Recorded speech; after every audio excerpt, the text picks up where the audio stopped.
Welcome back, everyone. This is episode 158 of the Jiu Jitsu Dummies Podcast, brought to you by Black Belt Digital Marketing.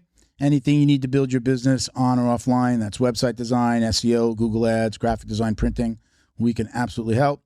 Check us out at Black Belt Digital Marketing on Instagram or our website, bbdigitalmarketing.com. Request a free review of your online presence today.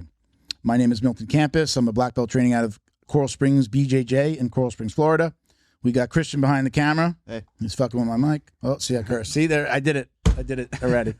We got Bo over here taking some pictures and video for social media. Welcome, guys.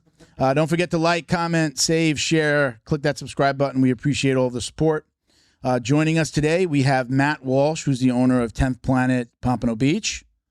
Hey, Welcome. everyone. Yeah, thanks for having me here. I really appreciate the shout out and having me here. We'll have a great conversation about jiu-jitsu. Nobody's going to spit on you here today, so don't worry. We've got Paul Geller. Third visit. So I'm always litigation attorney, black belt, degrees. Are you? I don't know if you guys do degrees. I'm going to get my Rodrigo. Time for a stripe. Your time is the first degree. That'd be your first. Yeah. And are you doing degrees over there? Yeah. You know, it's a thing. I guess I got my black belt January of 2018, but I haven't been able to coordinate with Boogie. So I got my first degree. Boogie? Yeah, I got my first degree under Boogie. I got my black belt under Denny when he was with 10th Planet, and then that last year things didn't work out for me to have Boogie come by the gym. So I'll be hosting a seminar for Boogie next month, and there or here, he'll come in or here. Here, it's just weird to talk about how like I'm expecting a promotion. Isn't that illegal? Not at Black. I mean, at Black, because I mean, it's a kind of time based at a point. Isn't that kind of whack though? You know? I think now that I've got the black belt, I'll say, yeah, it's fucking whack. I mean, that's whack that they're giving, for the lower belts. I do think if I owned a gym, I would definitely have like the check-in. I want to know when you came, how many times you trained. And I mean, depending on the school, it's like, hey, could it be, if you're competing, you're probably going to move a little slower we know for what reasons, right? You want to, you don't want to be running them through with a new belt every year. Well, that's for lower belts, for color belts. Yeah, for lower belts, for color belts, right? If they're competing and, you got a white belt that gets his blue belt in 6 months, it's kind of stupid for his competing career if he's going to do it. But, I mean, everybody has a different reason for training. We were talking about, we're getting older. We're older men. I'm doing it for me and for fun. And if I ever competed, that'd be great. But it's not what it's a little bit more about mental, what's up here, keeping it clean. But, I mean, do you guys, do you have a criteria at 10th Planet that or for you personally, for your guys when you promote them? Definitely for I haven't promoted anyone to black belt yet. I've only got to brown, but I feel like the tradition is usually you need to be a third degree to a black belt to give a black belt out. Okay. So if I were to do it before then, I would do it with the blessing of my coach. Boogie. Yeah. So he would have to be present and do anything of that sort. Okay. But once you're a black belt, I mean, yeah, you're a black belt. Nothing can take that away, and you're gonna keep being a black belt. But there's definitely a lot of black belts that kind of fall off, don't train as much, and suck. But they come in for the stripe every 3 years. Well, if they stop, they should. I mean, well, I guess they. I mean, again, I see. I mean, you see like these big fat the black belts. The way I was that sounded weird. What I was about to say. We've seen those big fat black belts show up, and you're like, this guy cannot be training, and they're getting their belt. I mean, you see it across, I think, all disciplines like that. Sure. But, I mean, it's like I fall into that hobbyist category. I'm training 3 times a week on a good week. I'm trying to lift, and that helps me with recovery. But in the beginning, I mean, Milton looks great, by the way. If you don't see him, I mean, I've seen you now over the course of however long it's been. For my acai and Jesus journey. Yeah, he looks good. Thank you, man. I forgot what I was going to say. Compliments throw you off. Zizinho trains with you as well, right? Yeah. Zizinho was on the podcast when we were filming in Miami. I forget, like a lot of times. Pompano Joe. I know Oh, you call him Pompano Joe now? I didn't know he was on the podcast. Zizinho was on one time. We were in Miami. We actually had to do a short podcast because I think he was a little like he ran into some traffic. It was crazy. It was down in Biscayne, so it's a nightmare to drive around there. And then I think I had to go, so it was like we did like an hour podcast, and we always said we were going to bring him back on. Super nice guy. I've trained with him once, yeah. Like I think quote unquote like Laborio's godson, I think they would call him. If you but look at his thigh, he's got a tattoo of Laborio's face. Really? Yeah.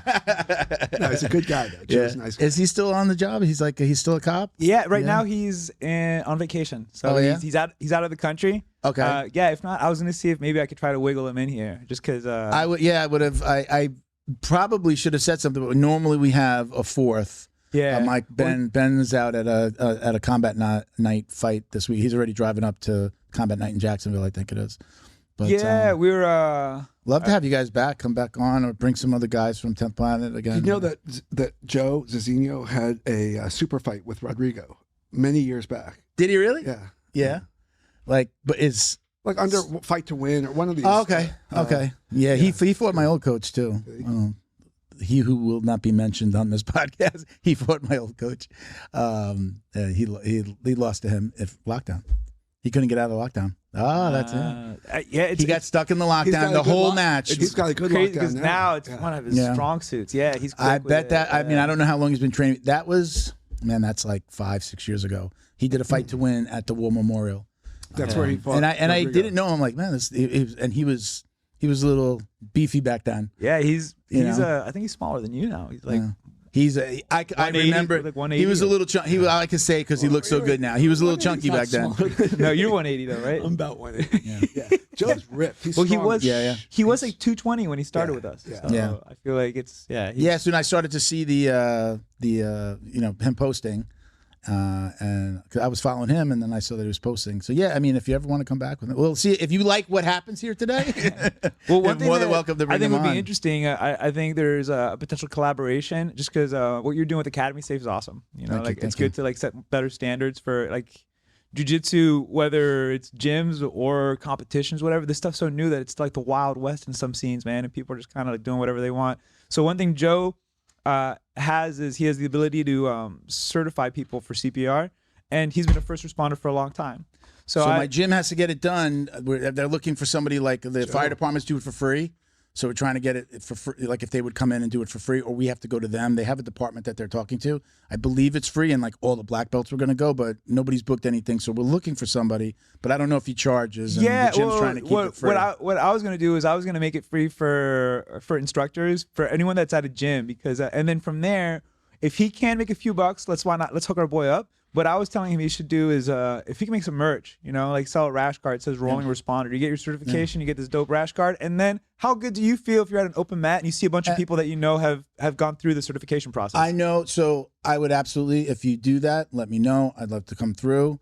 Even if I was to do it with my gym, I do it over there to promote, take pictures, promote. You do it at Coral Springs. Yeah. I mean, he knows all those guys. Like, If maybe we can get together. Who did you know somebody at my school? You said you went to we were talking about you came to the open mat. I met Sunday. Jason Barron.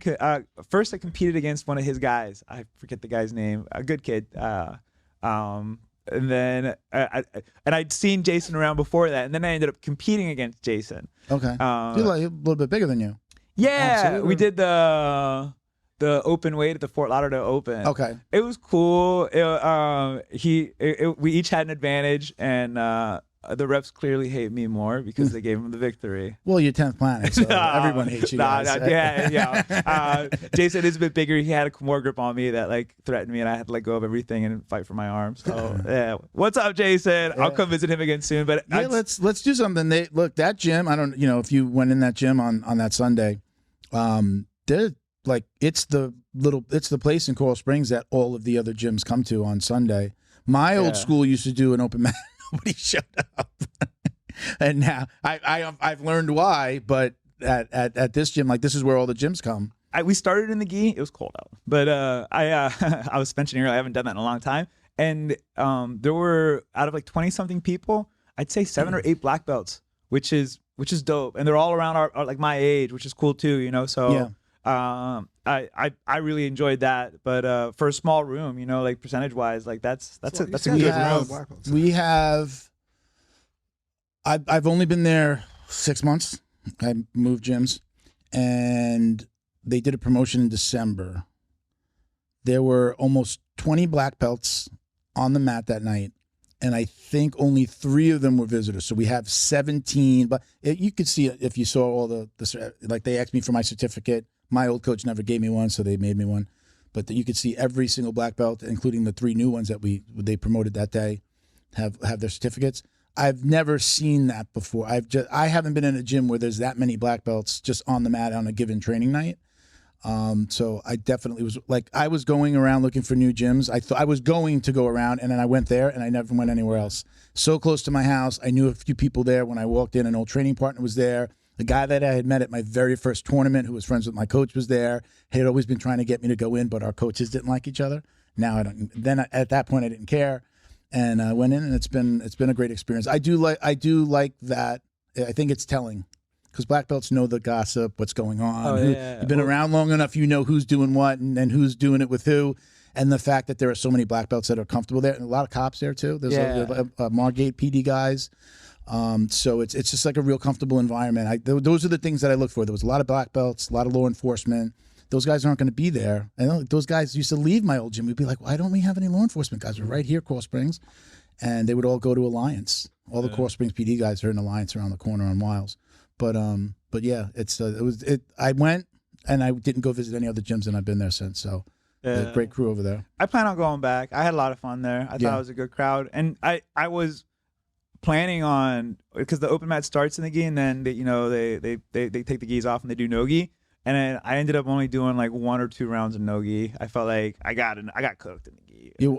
I showed up because the first time I went, there was like some guys were just in there, weren't in the gi and they were in their shorts, and I was just like, all right. So I went to one in the future, and it was like everybody had the gi, and I'm like, what's going on? I thought and they're like, yeah. And then halfway through, people start taking off their top, and then it's just like, let's do some no gi. Yeah, I mean, I always prefer no gi, but to throw it on every once in a while, especially like, I don't know, I love jiu-jitsu. I love how long have you been training?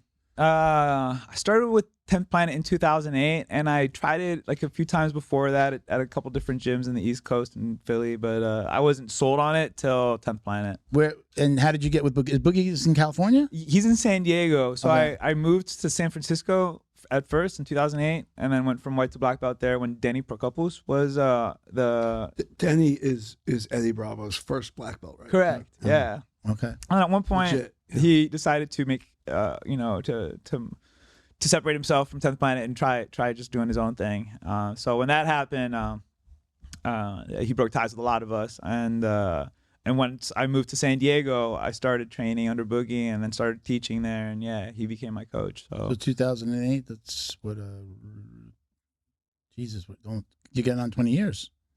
Yeah, 17 years. I still suck. Lies. That's what a good jiu-jitsu player says. My jiu-jitsu sucks, right? Yeah, it's just you're like, yeah, I've been there. I have a couple ideas on what to do with that position. That's awesome. And then how did you guys meet? We've spoken about 10th Planet before, but I don't know that we've spoken about like how you actually ended up there. Sure. So I got my black belt in the gi from Rodrigo Mendez, who has been on the show. And one of the great things about Rodrigo is, I think, he and I have a great friendship, as well as him being my coach. And he's pretty far away. I moved to Fort Lauderdale years ago. He's in Del Rey. And it was hard. I'm busy. And I mean, we're all busy, and I don't want to use that as an excuse. But I was looking for some jiu-jitsu closer to me. And I was training with some guys. I have mats at my house and black belt friends that would come over, and we'd roll and we'd train. But it was inconsistent. And then there's a guy named Ricardo Pires, Pires. He's Frank Mear's instructor. Okay. Moved to Pompano. I trained with him a little bit. And one day I was driving by his academy, and I saw a sign on the window that said 10th Planet, or it said no gi grappling, 10th Planet, Matt Walsh, and it gave a phone number. Okay. And I was very, very familiar with at least the concept of 10th Planet. I knew of Eddie Bravo. I knew what 10th Planet was, or at least my idea. It's very high level, no gi, much different game. I just felt they had a cool vibe, like from the outside, and so I called Matt and said, "Hey, I'm an old black belt. I've had lots of injuries. I'm not looking to get hurt. I'm not looking to compete, but I love jiu-jitsu. I want to keep going." And I think he came to my house for a couple of sessions, and we just hit it off. He's, you know, he was joking about saying he sucks. Matt's jiu-jitsu is phenomenal. I know these sneaky 10th Planet guys. And he's I can see him coming. as good a person as he is a jiu-jitsu practitioner, and we had a lot of fun, and it was a real challenge for me. And you and I have talked about this. Like, you know, I was very comfortable in the gi. I'm very comfortable with my academy and my training partners, and I'm 56, right? So like I like to say I'm closer to 70 than I am to 40. Like that's. Are we past 15 minutes? Yep. That's 15:33. That's fucked up. Like, Shit, fuck, suck. You know, there's these 30-year-olds. I'm closer to 80 than I am to 30. And so stem cells. Yeah. That's awesome. But I enjoyed the challenge of it being no gi. I really didn't have much experience no gi. It's much faster. I don't have my safety, my lapels, my grips to sort of slow the guy down. And I got hooked. And then Matt opened up an academy that's pretty close to my house, a bunch of great guys. But I primarily, and not to make this about me, I don't like to roll with a bunch of white belts and blue belts who I don't know. Bougie.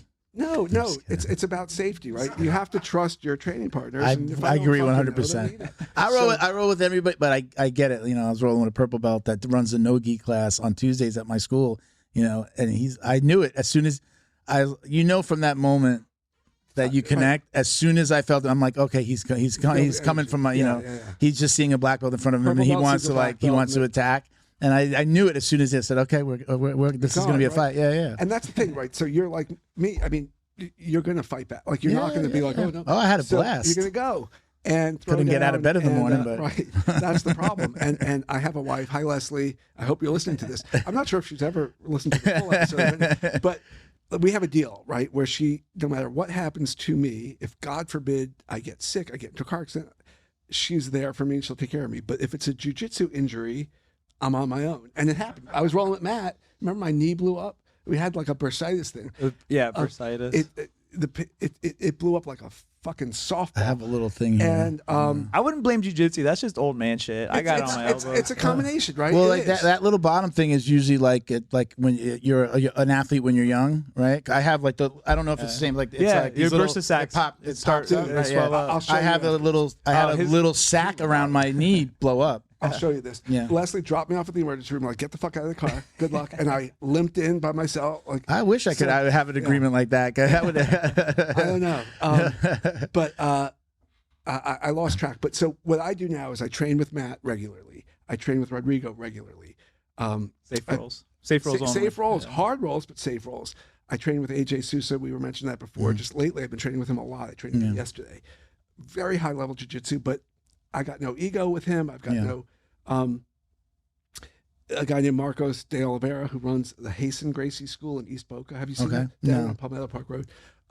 Super sweet guy, great jiu-jitsu, strong as hell, big guy. But I feel safe and we go hard, but I'm not going to get injured. So anyway. Let me interrupt. Yeah. So, because I didn't give you a proper introduction, black belt, litigation attorney, but if you don't mind, tell everybody a little bit about like maybe some of the stuff that you've been like. Give them your bona fides, I guess you would say, right? Martial arts or your background as a I mean, I'm like black belt, 10th Planet owner, but I'm like just litigation attorney. Do you want to share some of the stuff that you've been involved with? My firm is called Robbins Geller, Robbins Geller Rudman and Dowd, for Mike Dowd and Sam Rudman. I gotta get their names in. We're the largest class action firm in the country. We've done some really big things back, things that people have heard of. Enron was our case. It was a $7 billion recovery. That was many years ago. More recently, I'm involved for the past 8 years in this opioid litigation. We've recovered $60 billion from various manufacturers, distributors, pharmacies. That case is still going. When you say it's still going, well, are you recovering? You're actively recovering, and then you're going after them for the money, or the case is closed, it's been awarded, and there's action that still needs to be taken? So for certain, there's lots and lots of defendants. Everybody thinks about Purdue and the Sackler family as like the face. What was the Oxycontin. Yeah. And they were horrible, and it's true. But there were so many others that were also liable, and so There were all of these other individual cases against pharmaceutical companies. We've settled with many defendants, but we have other defendants left. And Purdue and the Sacklers, there was a whole bankruptcy, and the Sacklers, who are multi-billionaires, took protection of the bankruptcy that Purdue was bankrupt, but the U.S. Supreme Court just said, no, you can't do that. Bankruptcy is for folks who don't have assets, and the Sacklers have billions and billions and billions. So that got sent back, and we're trying to rejigger that. You did some social media stuff as well, right? Right now, we're suing a bunch of big tech companies for addiction for children, but we also sued Facebook for a number of other things. This is before Zuckerberg. Sued and won. Oh, we got $650 million, which at the time was the largest recovery against Facebook. It since got eclipsed by their Cambridge Analytica mess that my friend Derek. Well, they sold all the user information, right? But now Mark Zuckerberg, have you seen him? He's jacked. He's training. You want to know something? So that would be. Let's put that one together. I just saw a video. Maybe everybody's seen this. I don't know. I'm on social media a ton. Different for our different brands. It's just part of what we do. We sell it as a service at Black Belt. I didn't really think of it in this way, but somebody did a video where it was just like, this has been this whole jiu-jitsu, his look, the change has all been orchestrated to get him away from like the dorky guy that's got your information to, hey, the guy that you want to have a beer with, he's on Rogan, he's, training with Mikey Musumeci, like all this stuff from the haircut to the way he dresses, he's out there surfing, behind boats and stuff like that. And I had not put that together in my own head. I was just like, oh, he's got a bunch of money and he decided to do just jiu-jitsu. He wound up, loving it. And now you have some thoughts on this? Yeah, I just want all the nerds, everyone paying attention. That's your camera right here. The one that's lit up. Yeah, all you nerds at home, we can do that for you, man. Sign up, $170 a month. You look shredded. We'll even give you a better haircut. Yeah. But I didn't realize that, again, I mean, this video is saying that, but I had never put that together in my own head. I just thought, okay, he's gotten to a place where he's backing away from the daily grind of the business, and he's finding hobbies, and he found jiu-jitsu, and it's been amazing. But it feels like, someone been orchestrated. Do you have an opinion on that? Is that what it looks like to you as well? I believe, I think it's a combination of both, right? I do think he probably loves jiu-jitsu. It's a great lifestyle, right? And you feel better. You feel like you're more confident. You can handle yourself. You're lifting. You feel good. You look good. The quiet confidence of walking into a room with anybody. As men, you need to get your ass kicked. I don't care how rich you are. Yeah. If someone's not kicking your ass every once in a while, you're probably a fucking baby bitch. Yeah. It kind of goes along with, in business, we would say, if you're the smartest guy in the room, you're in the wrong room, right? So if you're the strongest, the best guy in the room, you need to, as it relates to jiu-jitsu, you need to, get to an open mat where you're going to get challenged, or go to another gym where you don't know everybody's game. That's the benefit. For me, the main benefit of jiu-jitsu is exactly getting humbled, getting getting back up and trying again and keep going and don't stop and don't let don't be intimidated. All those lessons. I think it's great. So I believe Zuckerberg. I think he's manifesting all those benefits, but he's a brilliant guy. For whatever reason he's done it. I'm glad that he did it. Right. It's shined a light on our world, and I mean, look what it's done for him. Right. I mean, he looks better. He looks better. I would say that he probably feels better. And for me, I am right now, with as crazy as life is, with starting the nonprofit, with starting Academy Safe, having them, doing the podcast. This is really 3 different businesses that I'm running. The podcast is a business, and it takes effort.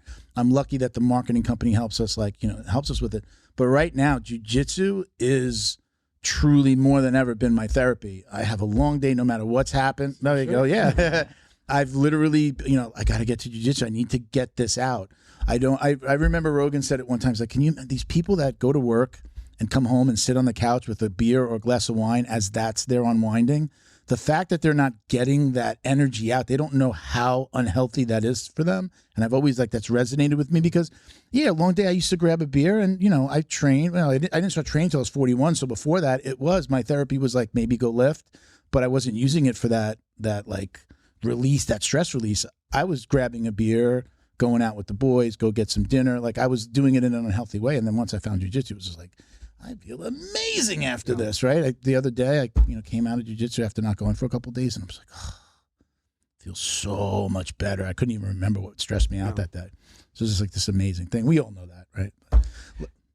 Yeah, no, I love that, and that's I think once you get to the black belt level, and once you kind of sit in that position, I feel like that's what you're doing it for. I mean, as a gym owner, there's a lot of people that just want to be the best. They're like, I'm gonna be the best. I'm gonna kill in competition and all that. And it's kind of hard to cater to those people versus the people who are like, hey, I'm just trying to unwind from my 60-hour-a-week, job, and then like my 2 kids at home. I need a place where I can go strangle someone so I can make it feel normal. So I don't strangle them. Yeah, and I like working with those people. It's so much easier to keep them happy, and that's where I'm at too. Like I do this shit. How old are you? I didn't ask. I'll be 47 next month. Okay. And you said I'm 51. 50, wonderful. Kids. Yeah. Masters 4, 5, and 6. 7 after 55. No. 4 is till 51, and then 5 is 51 to 56. 56. You're going into the next one, I guess. Yeah, unless you're already in it. It goes by year, whatever year you're born. Would you see yourself competing ever again, or? I would like to. Yeah. Maybe, did you compete before? Yeah, you competed. Yeah. I did at the colored belts, and I enjoyed it. It was. I say I enjoyed it now. I don't know that I enjoyed it at the time. Like it was stressful. The competing or the training for competing? No, the like the lead up is always is a bitch. And then I may have told it. So I did the IBJJF like at blue belt in Miami, and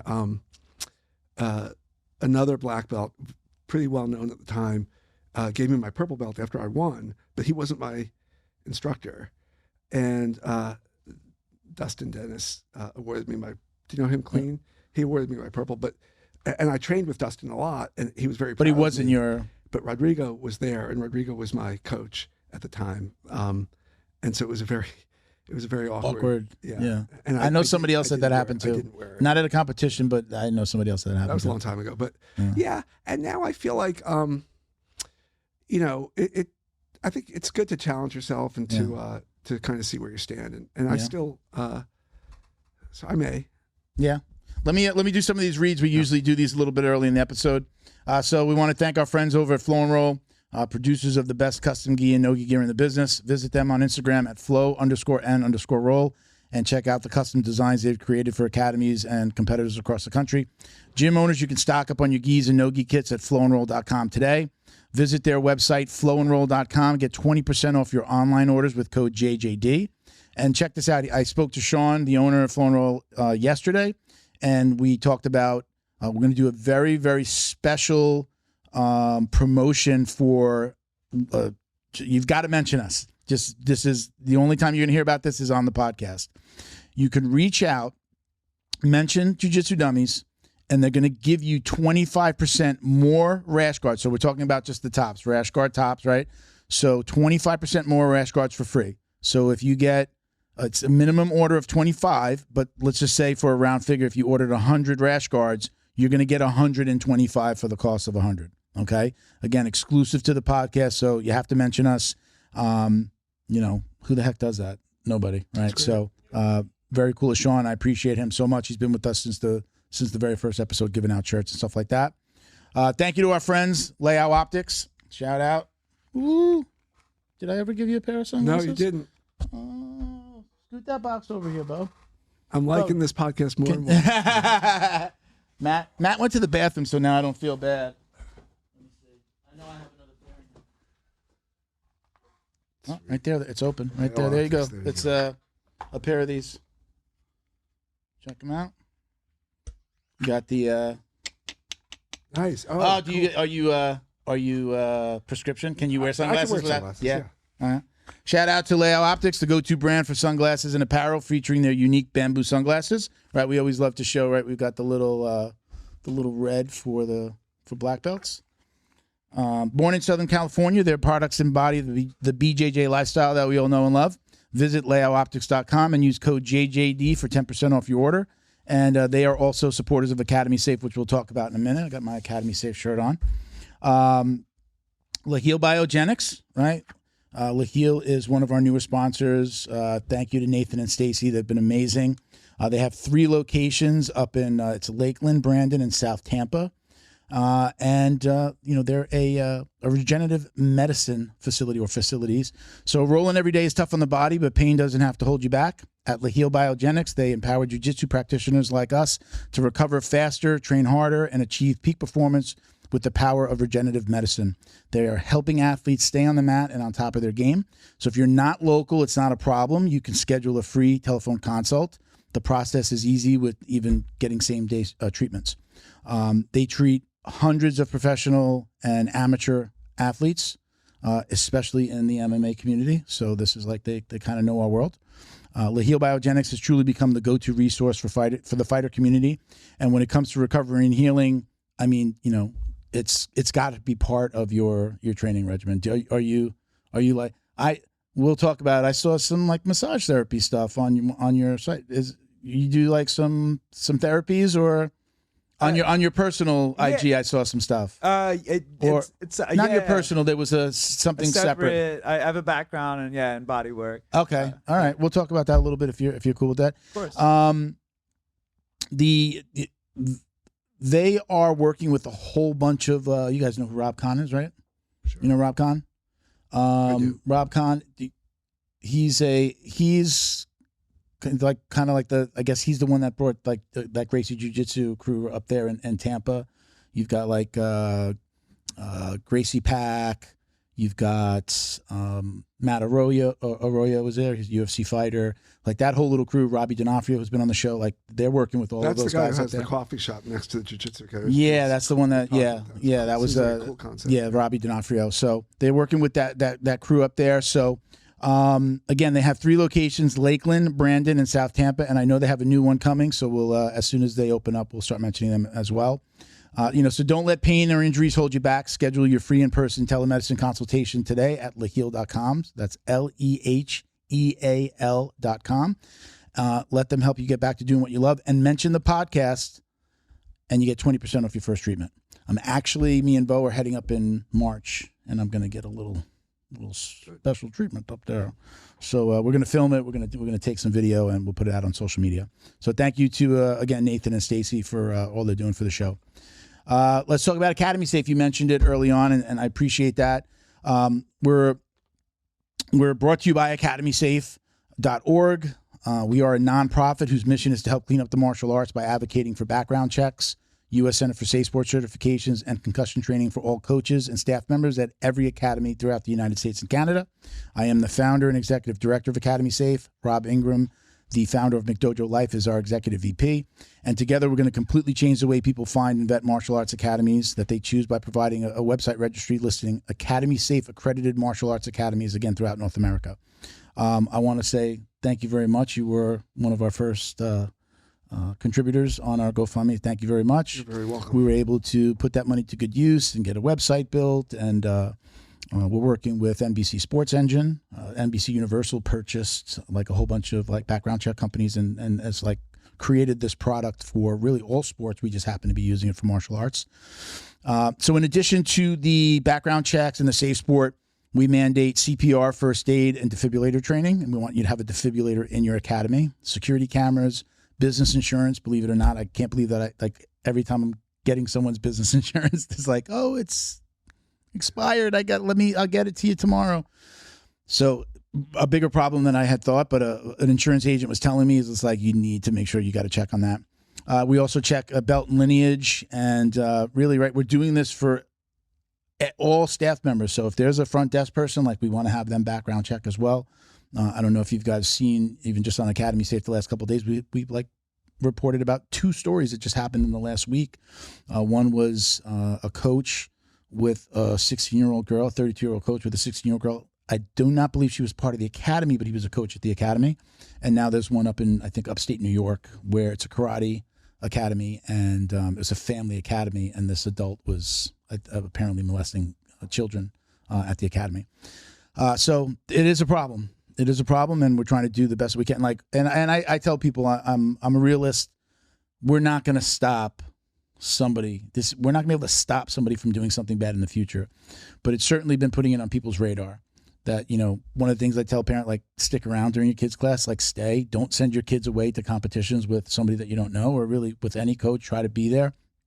But we're not going to stop everything. But what I see happening is that it's getting on people's radar, and especially with the safe sports specifically, the U.S. Center for Safe Sports certification, going through that, like, even the coaches in my gym, like, they're talking about it. They're like, hey, yeah, did you see that thing? Right? I never thought about that. You know, the way you speak to a child this way or that way, or the grooming. And, like, I've seen that happen. Like, they're talking about it. So it's just, like, on everybody's radar, which I think is great.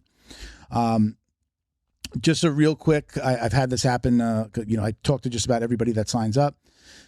Anybody out there interested in getting on the site or becoming a member, whether you're a coach or you're an academy owner, you can sign up before you're an academy owner. We'll get you listed. You do not have to do our 8-point. You don't have to do everything before you join. You're gonna sign up. You're gonna pay an annual fee. We're gonna get the background check, safe sport, and concussion training. We're gonna get you those courses and help you get those done. And then everything else is just showing us documentation, like get your certifications for CPR and first aid. Show us your business insurance. Let us know who gave you your belt. Get on beltchecker.com if you're in jiu-jitsu. I think they're doing some other ones. I saw some posts about other belt checking systems that they're using for other disciplines. But you do not have to have everything done. Come to us, get on. We'll guide you through the process, and you do not have to worry about getting it all done. If you don't have everything done, we will guide you through. Your academy will get accredited once everybody that's signed up, that's a coach, that's an employee, has gotten everything done. But we're still going to list you, and we're going to show, you know, if something's pending, if it's not in yet, and so on. So you're going to get the benefit of being listed. We'll show that you're not an accredited academy yet. And then once you're accredited, we send you stickers for the door, for the windows. We're going to send you some swag. We're going to send you some gear. And then we're going to promote the hell out of you on social media. So that's a big part of what we're going to bring to the table, is help you get more students and let the world know what you're doing. And it's a good thing. You can use discount code JJD5. Spell out the word 5, JJDFIVE. You get a few bucks off of your first year's membership. We also have a GoFundMe running on there still. You can donate via PayPal or the GoFundMe link. So check it out at academysafe.org. We really appreciate the support, and I hope that we continue to do some good things here. We've got we did a seminar at my school. We raised about $1,400. The coaches went home. That came out here from Colorado, Mike and Sheena Bidwell. They went home. They found out that they were a half hour away from the very first academy that got accredited with us, and now they're going to do charity seminars in March. And then Ohana Jiu-Jitsu here, and that by the way, that's Lionheart BJJ in Brighton, Colorado, is going to be doing seminars with Grounds. It's called Grounds they're right outside of Denver. I think it's like Jewel, Colorado. So they're going to be doing some stuff out there. And then Ohana Jiu-Jitsu here in South Florida is doing a women's safety, a women's self-defense on International Women's Day, which is March 8th. So it's just happening organically. We didn't ask anybody to do this stuff. They wound up doing it after working with us and hearing about what we're doing. So that's it. I appreciate you guys giving me a little time. You had a little bathroom break. You feel good? Do you need any more coffee or anything? You guys are good? Ooh, man, mine is not that bad. Is that your knee? My knee. That's is that your thigh muscle? Yeah. But is that the knee where it blew up all around it? Yeah. I have under the knee, I have that little, kind of like that. What is that? What would you call that? Like a patella? Well, underneath the patella. Underneath the knee, right there's my knee. I've had this little bump here on each knee forever, and then on this knee, it got a little sac started to blow up. I went to the doctor. He gave me some medication. It didn't do shit, but it wasn't hurting or bothering me. So I've just left it alone. I think it went down a little bit, but I just if it's not hurting, I'm not going to really bother with it too much. I've had my elbows drained more often than I should have. And last time I went to get an elbow drained, I saw an orthopedic surgeon, and he was like, "No, we're not going to drain it anymore. You've had it punctured too many times. We'll just remove it." And I said, "No, thanks." So removing what is the that? entire bursa sac, a bursectomy. The bursitis is that what it's called? Yeah, your bursa sac, they can just take it out. Okay. And that's a good or bad thing in your mind? You're like, no? I never want to get cut open. I feel like that's always a bad thing. Yeah. Okay. I always opt against surgery. That's like last resort. Right? Yeah. And then tell us a little bit about what you do on the therapy side. Again, I think I saw on your personal IG there was a link to another one. Then I saw you. Yeah, I got into it massage when I was therapy in California. I think I kind of got tied into the healing arts because I got into yoga. So I started doing yoga, then teaching yoga, and then from there was a a massage. It was a massage therapy school. It's called the National Holistic Institute. They're like a chain throughout California and maybe some other states. But I did a program with them, and then I did some more. So I ended up doing a 1,250-hour program in what's called neuromuscular massage therapy, and it's mostly like figuring out deep tissue, trigger points, and whatnot. So I did a lot of like the spa stuff, like oil and lotion. You know, your traditional spa shit, your Swedish, and you know, your effleurage and pétrissage, you know. And then I ended up working in wellness centers, working with people who actually like had like chronic tension issues. And as a jiu-jitsu coach, it's paid off a lot to be able to help people with some stuff that's so debilitating where sometimes they can't even move their arm, and all I have to do is, you know, figure out how to push into their shoulder and neck a little bit for like 20-30 minutes. So recently I've only really used it for students of mine, which also could be weird because like as a massage therapist, people are like, you shouldn't be massaging your students. It's not. Like, it's over their clothes, you know, like I'm a coach, I can do it on the mat, you know. I did consider getting back in that type of work this year just for supplemental income. And then but I charge a lot, so the only person that I would want to work on is going to pay me a lot, and the only person I worked on had a lot of money and wasn't cool about it. They're just like, I'm rich, you know, ha ha ha ha. Nothing against the rich. Every once in a while. Paul, why is he pointing at you? I'm like, is he talking about you, Paul? No. It's energy work. So it's like, you know, I'm working with you. I want you to feel better, but it's weird to like work with people who are just pampering themselves. You know, it's like it doesn't feel enjoyable. It's like I'm putting all this work into like making you feel better just because you can afford it. But the other, if I can jump in for a second, so with Matt. There's such a knowledge base about the way the body works, and if you're like things you can do to help or to stretch, and even to breathe. Like, so breathing is such an important. I think people are realizing how important breath work is now. I've rolled with Matt, I mean, dozens of times where he's reminded me in the midst of a roll, breathe. You know? Yeah. Or sometimes we'll start if we're going to roll, you know, hard for me. We'll start by, you'll have me take a few deep breaths and just remember to breathe, which I think a lot of people, even experienced jiu-jitsu practitioners or experienced lifters, when they're lifting, like, you forget about the importance of breathing at the right times, exhaling.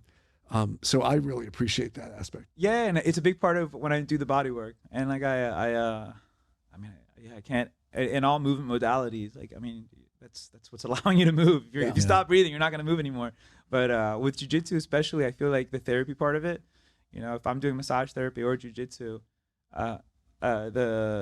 my breath is going to start slow, and I'm going to try to keep that rhythm. And if I can get you to breathe that way, and in massage therapy, I can guide you into it. And there, especially if you're like, you know, working shoulders and the back, you know, like you don't want to be pushing into the abdominal and chest cavity because those need to expand when you inhale. So if I push into it when you're inhaling, that's not going to be comfortable. So I got to find your breath. Mm-hmm. So I'm going to try to guide you to start breathing slowly.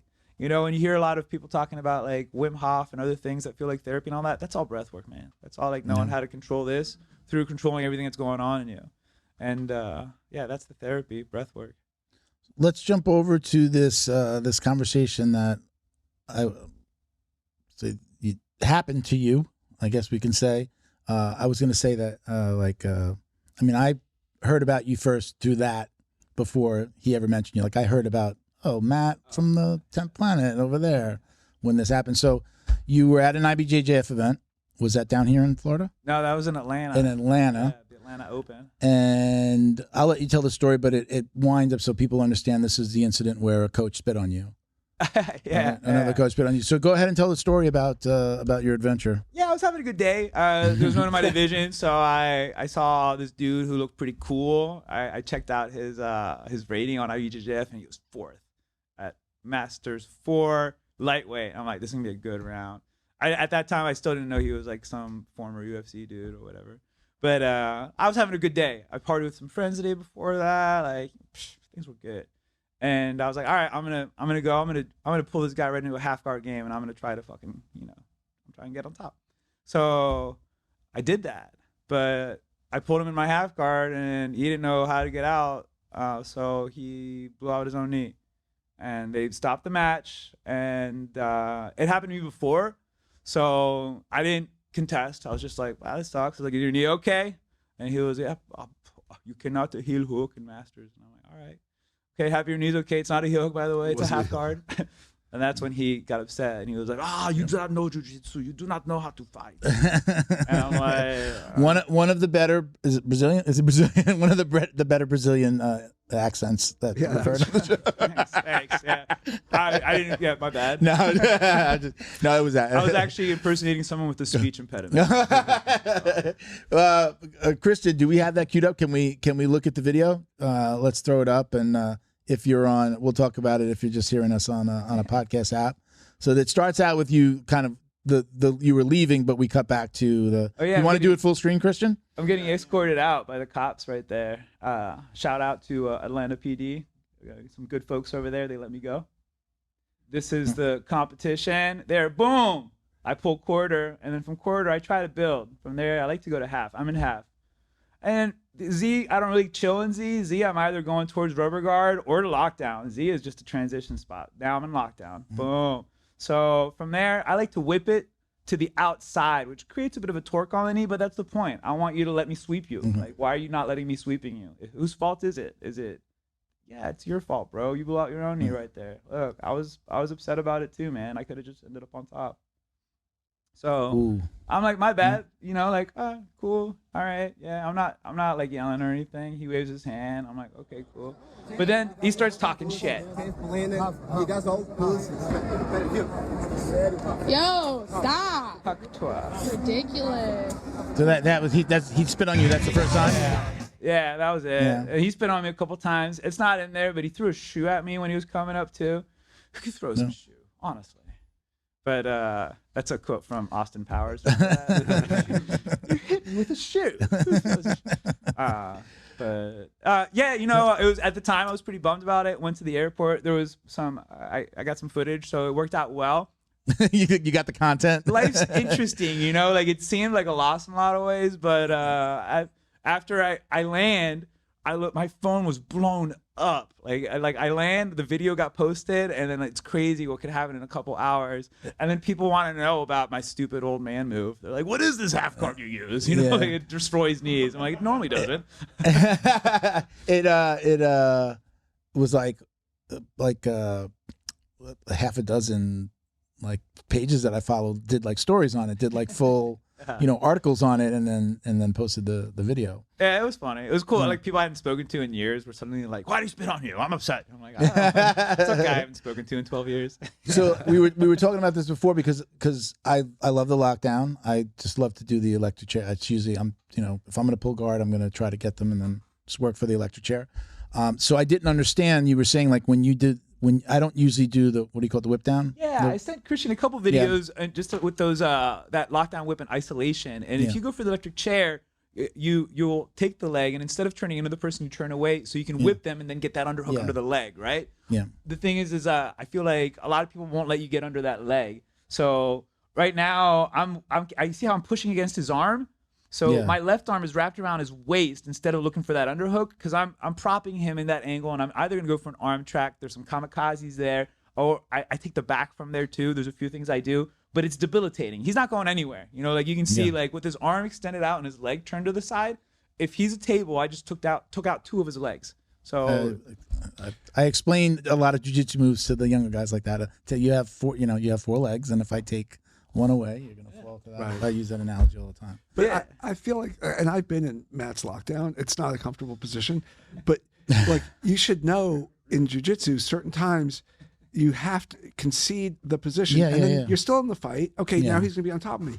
But this dude who's a black belt and a UFC and an academy, UFC. I don't feel like there's a way that he didn't know. I think it was he couldn't know. If I don't do this, if I don't roll, I could compromise my knee.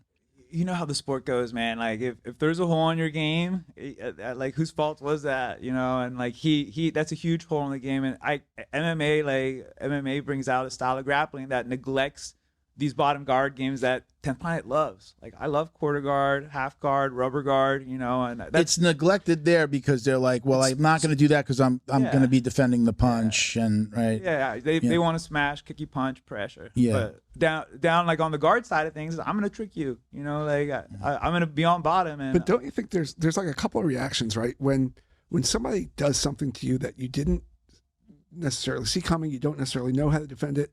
Like you can either say, wow, holy shit, that hurt. That was cool. Can you show me how you did that? Congratulations, Matt. That was like awesome. And then add it to your game or learn about it. That's the mature way. That's the black belt way. Yeah. Or you can say, fuck you, you pussy, and spit on you. That's a very immature, like that's not it's a black funny. belt reaction.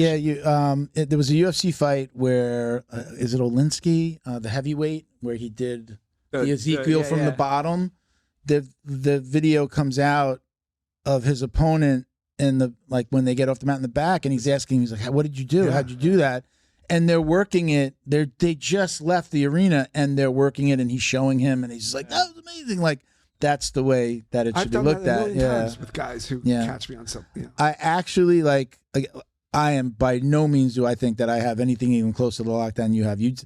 I also don't know the word. Like I'm like, oh, I probably do that, but I don't know the words that everybody uses. I just kind of know the position. My old coach didn't use words. He didn't use names. And when he did name a move, he had a really big kids program, so he would do names that the kids would remember.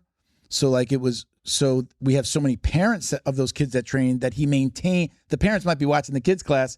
So he would use the same names that are in the parents' class. So the names of our moves are these I wouldn't know. Like when I talk to somebody else, I'm just like, oh, you mean the nay-nay. And they're like, what's the nay-nay? Or he was just like, grab the dollar, cover the sun. Like all this, like for the kid, like he did. So anyway, I love the lockdown. My coach he was a lockdown guy, pull guard, grab the lockdown.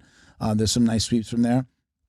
But usually if I do it on somebody, because I do want to learn more and I want somebody to know, I'll usually, if I see that they can't get out, probably partially because I don't want them to hurt themselves, because if they do that back step, sometimes they can blow out their own knee. I'll usually say, hey, have you ever been in that position? No, hey, let me show you these are like the 3 ways that I get out, just so that you know.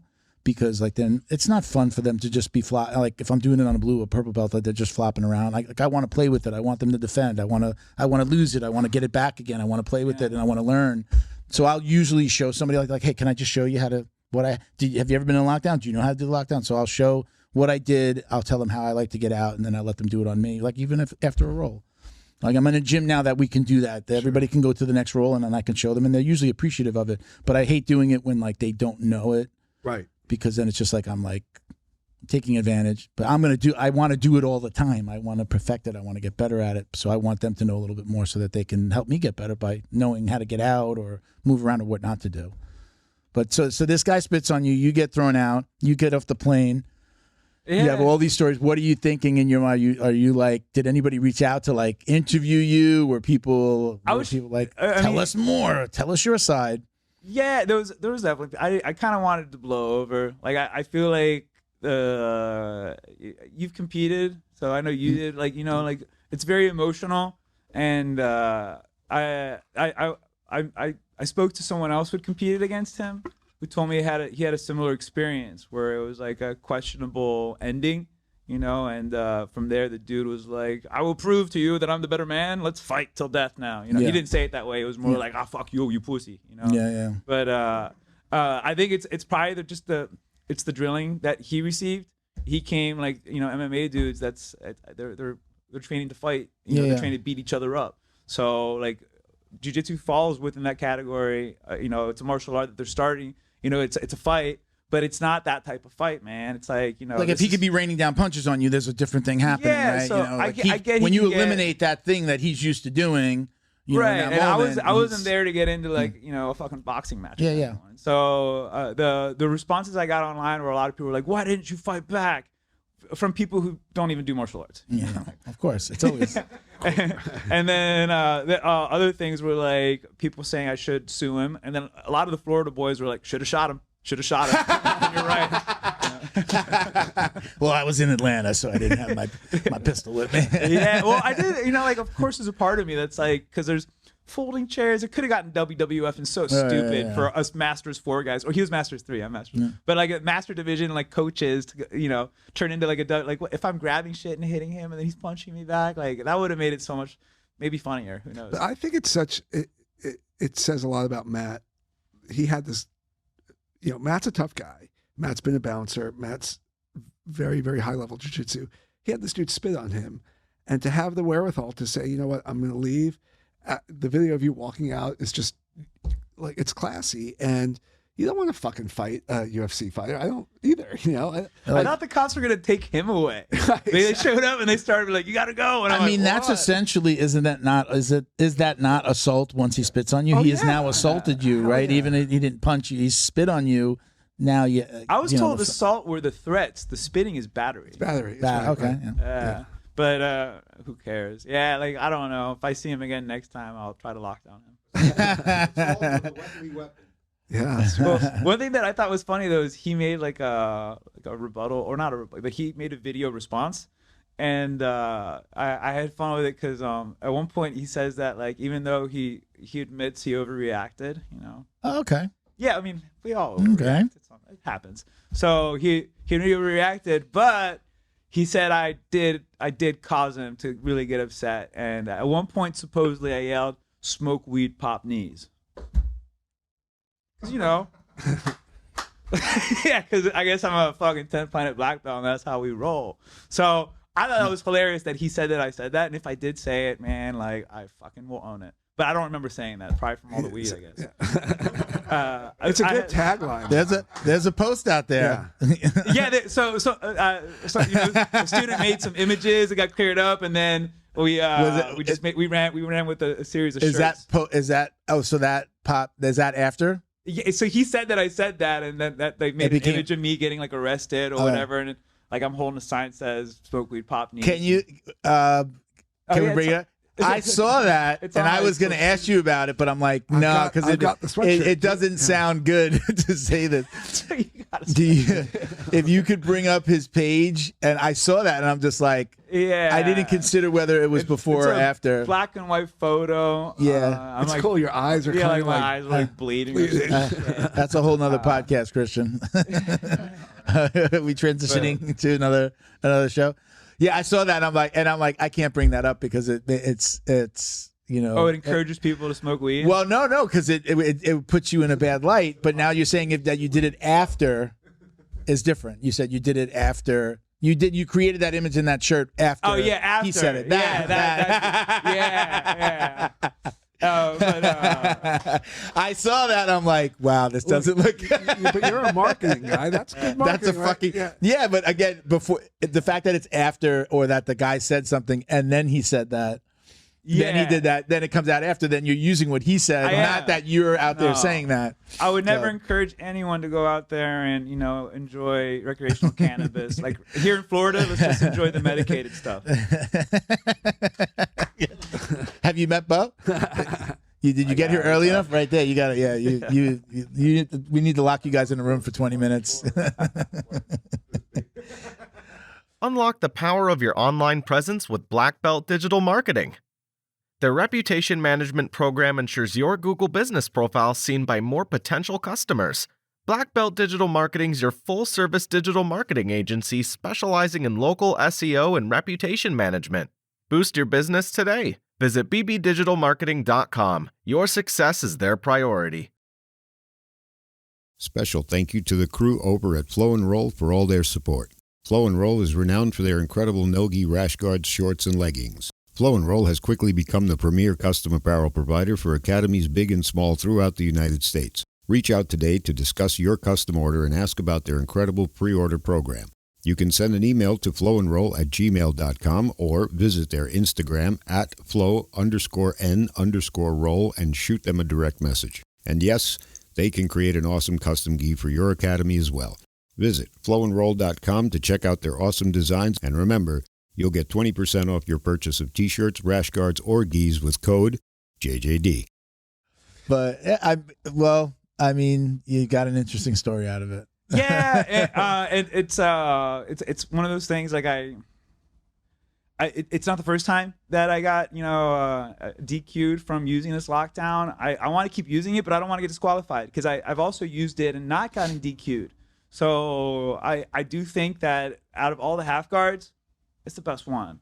I like it. I play differently than other lockdown players, like there's not that many, but Eddie, who's like, my hero or whatever, like when I watch him do his lockdown, he usually goes toward the inside. He goes for that electric, and he bounces quarter lockdown to rubber guard, basically. We skip through Z as well. So I play it in this fashion. I think it's the best way to do it because you're fucking up that knee. If the guy doesn't, if he doesn't, if he doesn't let you sweep him, he puts himself in a position where he could damage some tissue in his leg. So when I'm not doing it in competition, I'm doing it at the gym. So I'm verbal. I'll tell them like, hey, don't, so you brought or that I'll let up it earlier. go. I've been teaching the lockdown for over a dozen years, and never once have I had any of my students, not once have I had a student ever say that they hurt their knee playing lockdown with me. But some high-level Brazilian black belts, for some reason, I can say the same thing. I mentioned before, the only time that I've ever had someone in a lockdown was a blue belt from another school came to an open mat at my old school,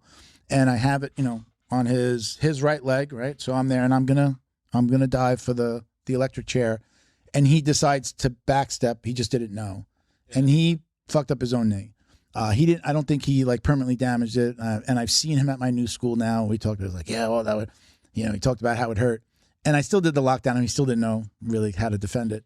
But it was because he backstepped. But if I can let go, like if I see somebody doing that, which is not often, I'll let go. But he was a blue belt. He just didn't know. He's not understanding how he was just going to rip his own knee.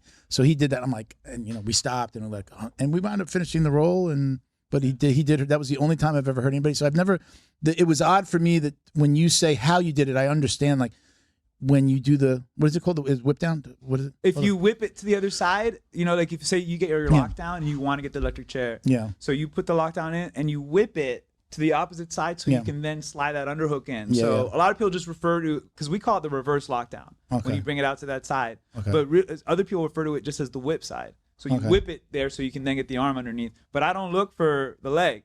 I like to trap the arm and move from there. Like the leg, I think it's because I'm so used to rolling with 10th Planet people that we'll see the electric chair coming. It's there. So it's that's pretty avoidable. But this weird arm trap series, I know Sean Bollinger is the one that gave me the most detail about it. He doesn't even roll anymore. And Marvin Castell, he's another 10th Planet black belt. I know he uses it. But other than that, I don't really know that many people that use that arm trap series, the reverse lockdown that I'm talking about. Okay. I like, again, I'm going to dive for it. Most of the time I'm doing it because I'm going to dive for it. Or it's like a Hail Mary on some big dude that's on top of me and I've got to create a little space. So I got to grab the leg and move it out. I do like to convert it to like an outside lockdown and get on it. And like if you stretch it and you can, depending on where they're, if you push it, you can take their back from there. Like I like that. But it's my go-to, especially when I don't know somebody. Like if I'm at an open mat, and we said before, like I rolled with a guy from my school that was just like, as soon as he grabbed me, I knew it was going to be a tough roll. So like guys like that I see are going to get super aggressive, I try to get them in the lockdown because they'll usually like a fish flopping around in a boat. They'll get rid of the energy and then go, okay, now I've got to like figure this out. They'll go from getting, maybe being a little spazzy. It usually gets the spaz out pretty quick inside of a roll. So that's why I like to do it. And then I'll let it go, maybe play with them depending on if they know how to get out of it or not. But I'll almost always show somebody that's new, that's never done it. I'm at a school where they don't know the lockdown. Most of the guys don't know the lockdown except for maybe the black belts. But the lower guys, they don't know. They haven't really seen it. And I'll usually say, okay, look, just next time this is what you do, or this is how I did it. These are the ways that I get out of it.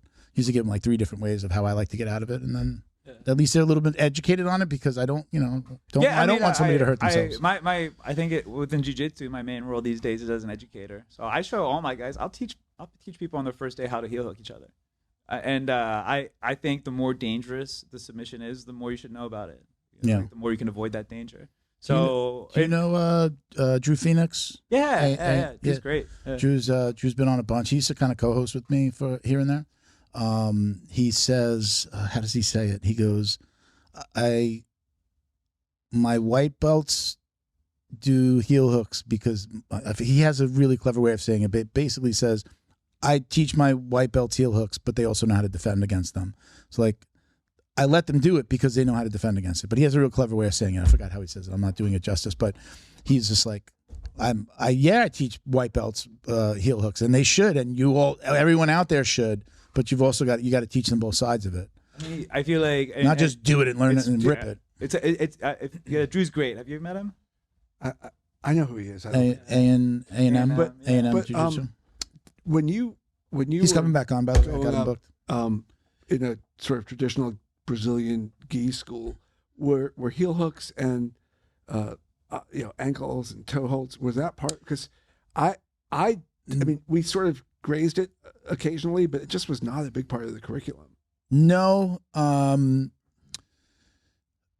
straight ankles were like the main thing. It's probably like as far as they would go most of the time. Yeah. I can say I never did a heel hooking class, even in no-gi at my school. I had me and a buddy from my school. We kept it quiet. I had a spare room with mats in my apartment, and I used to have Drew come by. Closeted leg locks. We had Drew. We had Drew come over. He would come over for 2 hours on a Saturday. We only stopped because my friend that I told you went to Mexico for a little treatment. Came back and he was all jammed up. So we just stopped and I got to tell Drew, hey, I got some credits, Drew. Let's do some more training. But I would have him come over and we would record it. We would record it at the end, like going through all of the steps. Like, okay, let's record everything we just did so you have it and you can practice it. And so that was like we were like secretly trained heel hooks because we weren't getting it from our school. And we were both brown belts, and we were like, we knew that there's this huge gaping hole in our game, and we're like, well, if they're not going to fill it, let's just fill it. But we couldn't say anything because our coach was anti, like, learning from anybody else. Yeah. You learn my game, kind of attitude, so. But, the gape, I call it the gaping hole. Yeah, no, I don't know a lot. I'm learning a lot at my school now. But, yeah, it's the traditional guys just weren't working on a lot. Now, you guys could probably tell me more. I'm 10 years in. How long? Jiu-jitsu? Yeah. Forever, dude. It's embarrassing. I think I started, it's 20 years. And what did we say? You're at 17 years? I mean, you guys go back further than me.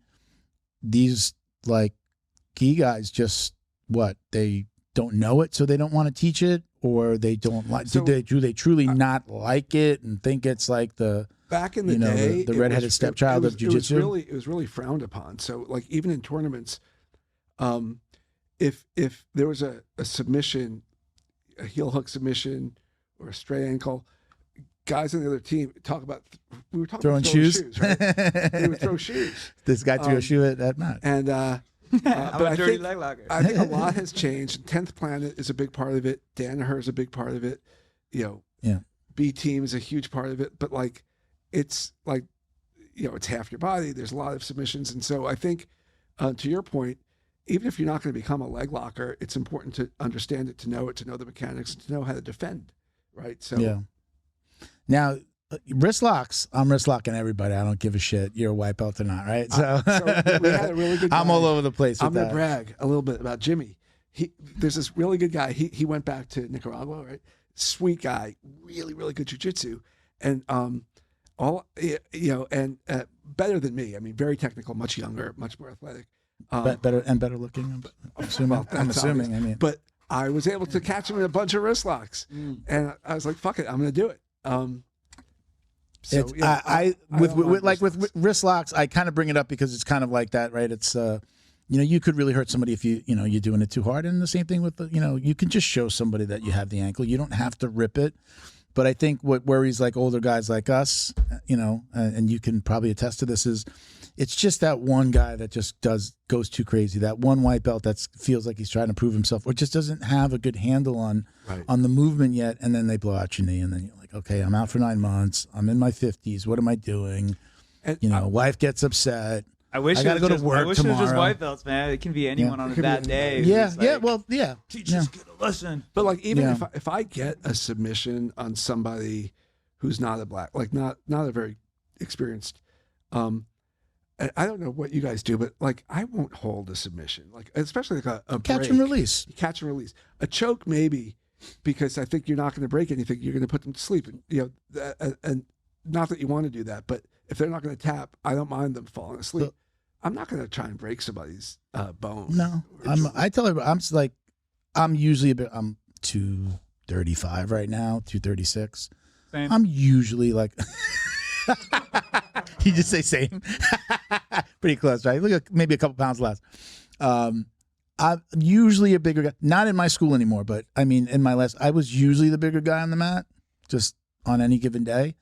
So I kind of learned, I used to tell people, I have to learn jiu-jitsu, and then I have to learn how to not hurt you. Yeah. Like to manage my weight a little bit more and not drop down on you. And like, I'm just not going to do stupid things that are going to, like, I'm going to drop my weight on you. You're going to pop a rib or, but like at my school now, there's a lot of tall guys. We talk about Gigante, these tall guys, and there's multiple guys that are 6'4" at my gym right now. There's a 23-year-old. This guy Marshall just got his black belt. I think he's 6'4", 260 pounds. I'm like, oh, look at the reactions. We're all like, oh God, that's just like the toughest roll. But Gigante, a guy named Garth, Marshall, I rolled right Garth. there. Garth's big too, but he's great. Yeah, that was super. Like he's very like he's gentle. Like the thing, like for me, I've been like this for a really long time because even at my first gym, I was like the first student of this coach when he opened his gym. So like I've just always been a place where I was the more advanced guy, but I was just older and bigger, so I was just a little bit more responsible with it. I've always let the person that I'm rolling with in a training situation, I mean, you have the control of the accelerator. If I'm more experienced than you, I'm just gonna roll like a stripe above you or like barely a belt above you, because I want to play. I want to do jiu-jitsu. Me just submitting you is, for some people, like, I beat everybody at the gym today. That's not fun for me. I want to do the jiu-jitsu. Let's do the thing that we're learning and move. So I like catch and release. So like I'll usually, depending on the person, like, okay, I want to like maybe get a quick submission, but if in a 5 or 6 minute roll, then the rest of the time I'm just doing jiu-jitsu. Even if I can get a submission, I'm just like, all right, yeah, that's there, but I'm not going to grab it, or I'll show that I have it. And then I roll. And then again, if it's somebody below me that I know I could submit them, then I'll just submit them like right at the end, like really close to the belt. Like that's my little rule. But I'm rolling with guys that kick my ass too. So, on the other side, then I'm trying to survive, But that's just kind of my little rule with Sony. But they have control over the accelerator. If they want to push harder, then I can escalate. I can match your intensity. But that's usually, I think, when people get hurt. When it's like, oh, you're matching me, I'm going to match you. Right? And then it turns into this battle and blood and cuts and right, stories about I got all bloodied on the mat. How many people? Oh, we were just doing a little private training, and all of a sudden now you're hurt. So, I mean, I don't know. Like again, for me, I'm going to let them control. They're just by their body and their movement, they're going to tell me how hard we're going to go. I mean, for longevity, that's how you want to roll. Like, I see it as a control game, and because of that, it turns into a big self-realization process and therapy and a bunch of other great things. But at the gist of it, it's if I want to control you, I gotta have control over everything I'm doing. And I think the signs are loudest with an audible slow breath. And if I hear my training partner is just about to blow his load or whatever, that's a lack of control. And then with that, you have lack of controlled movements. That's when a guy who's trying to like get out of a clinch, does a fucking backspin elbow and catches you or whatever. And I was gonna say the way I roll in the gym with my students is not at all like I catch and release there too. I'd rather control you 5 minutes, than stop. Exactly. So, yeah, I don't like this. Like I'm gonna get tired that way. But I do like to go to open mats, and I compete pretty regularly so that I can go and I'll try to break your arm there. For a while I was going over armbar escapes pretty regularly at the gym, and like my guys got so good at getting out of arm bars that I'm like, can I still finish an arm? Like these guys are getting too good. Yeah. So I went to an open mat. And I was like, I'm just gonna try to armbar everybody. That's the only thing I want to do to make sure I still got it. And I got it. But like again, you're coaching every day. I think that's great. Like that's a proud papa moment when your guys are getting so good at something that you taught them, or like the thing that you were getting everybody with, and then all of a sudden they're escaping. It's a proud moment. They're learning jiu-jitsu, and they're learning that they have your jiu-jitsu. Like usually coaches are teaching us their jiu-jitsu, what they're good at or what they like. It's been great. And like the the gyms hasn't been open that long since I've moved here, and there's already been so many people that have gone from not knowing anything at all to tapping out black belts, within like a couple of years. It's been insane. Do you guys know, are you conscious of the fact that when you walk onto a mat with a 10 planet rash guard on, that the person on the other side is immediately, they have certain thoughts going through their head of like, oh shit, I got to watch my legs. They should watch their legs. If they need a better weed plug, you probably got like much cleaner Kush and whatever black market shit you're buying. There's immediately like that aura around 10th Planet guys, and Smells good. Right? that aura, and that aura. You guys are so you are conscious of that. I think you are that too. I think that we mentioned it earlier. It's like, you don't want to hurt your students, your training partners. Yeah. So if there's a hole in their game, you don't exploit it. You inform them. And on the flip side of that is, Helio Gracie said he could beat anybody, not because he was bigger and stronger, because he was going to bring you to a position he understood better than you. Okay. So I'm not a leg locker, but I can sense when I'm rolling with someone if they know less than me, and if I got that dog in me too, man. If I smell your fear, I'm gonna keep pursuing that. And it is one of those things. It's just like anything. If like I have a hurt shoulder and you go for key lock, like you've rolled with Paul, right? So yeah. No, I haven't rolled with Paul. Oh really? Well, no. if he gets a key lock on you, man, like there's a strong chance that he's gonna bring it to a position where he can finish that arm at that point. And if I have a hurt shoulder and he senses it, oh my God, I just made his day. Like now it's like he just has to hold on tighter and in any direction. It's like, so same thing. I'm not a wrestler, but if I could tell that you suck so bad at wrestling that you can't wait to sit down, I might try to stand back up. I might be like, all right, let's see if we can, those couple wrestling tricks I have work. So do you have a lot of guys that transition from other places that are like, they come to 10th Planet, like I've been learning this type of jiu-jitsu and I mean, you brought up like, so if we're rolling because you're bigger than me, I'm going to try to leg lock the shit out of you. I'm not a leg locker, but I mean, I told you my weakness already, right? Yeah, no, I'm joking. I won't do that, but unless it's in the gi. No, but see, that's the thing is like I welcome that, because then I'm gonna ask. I'm someone who's gonna, not only do I like to teach, but I'm gonna say, hey, how did you do that? Can you just show me what you did? Where I don't know where my foot was and how you got that so quickly. Like it's super like inquisitive about that. I want to know. That's the way I'm going to learn. I think one of the best things about 10th Planet is that we have an outlined curriculum that's available for us to follow, and within that curriculum there's everything. It's it's like the skeleton of the system, and within that you have some major components. You have your guard games, half guard, rubber guard, quarter guard, all of that, and then you have your truck twister stuff. There's a lot in there, but within that there's a lot of leg locks. So they're all lettered series. And the first one that we target is the A series are Granbys. So we just go over inverting. And like I know for a fact that the old school jibs here don't cover that at all. They think Granbying is gay. Well, I'm quoting someone. It's I don't think it has a sexual preference, but you talk as soon as you talk about inverting to guys our age, we're like, we immediately say we can't do that. It's not my body type. So like, but it's not really true. Like he's showed me that. Like, are you inverting now? I'm not. It's not like really a part of my game, but it's. I can, right, and I have, and I think there's a lot of things that like we have this like, or at least I don't want to generalize. I had this thought like, I can't even like the rolling. Like I love I'm a Kimura guy, and but I won't from standing like roll and grab the Kimura but now I do. What do you mean? Are you talking about like the sweep, like a Kimura sweep? No, I'm passing, and as I'm passing, I'll do a front roll. Okay, you do it from half too. I do it from half too. Yeah. So there's things that I'm like, holy shit, I can do this, and I'm not too old, and I'm not too hurt. The other thing about 10th Planet, so like I think there is that stereotype, but every stereotype has some thread of truth, right? Yeah, so every legend has a there's that vibe. But the other thing, when I was training in the gi, if I travel a lot for work, and I would never pack my gi and just show up at some gym. It's like half a suitcase. It's a lot. A rash guard takes a lot less space, but I feel like 10th Planet really is a community where like I'm like, hey Matt, I'm going to be in New York or in LA. Of course, headquarters is in LA, but like another guy named Scott Epstein, they call him Einstein, has a school in West LA. Matt, would you just, introduce me or whatever? And they're so welcoming. And so now I've made friends with Scott in LA, with a guy named Stingray in New York.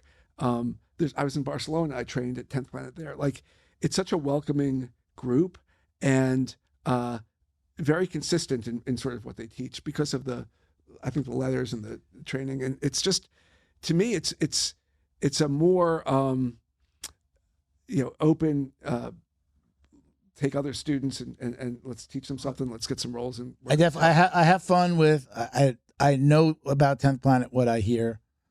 I've never been to 10th Planet. You're tempted. I know it. I can see. Yeah, no, it was on my short list of like, what am I going to do when I leave my gym? When I knew I was leaving, I was like, what am I going to do? I chose very close to home and the fact that I knew people. So, but I've had fun with the stereotypes that the community has. I've had fun with making the occasional reel, like with like people dancing around, and I'm like, the 10th Planet warm-ups. Like, I've had fun with that, but I know nothing other than what we hear, and just it's pretty much that. Yeah.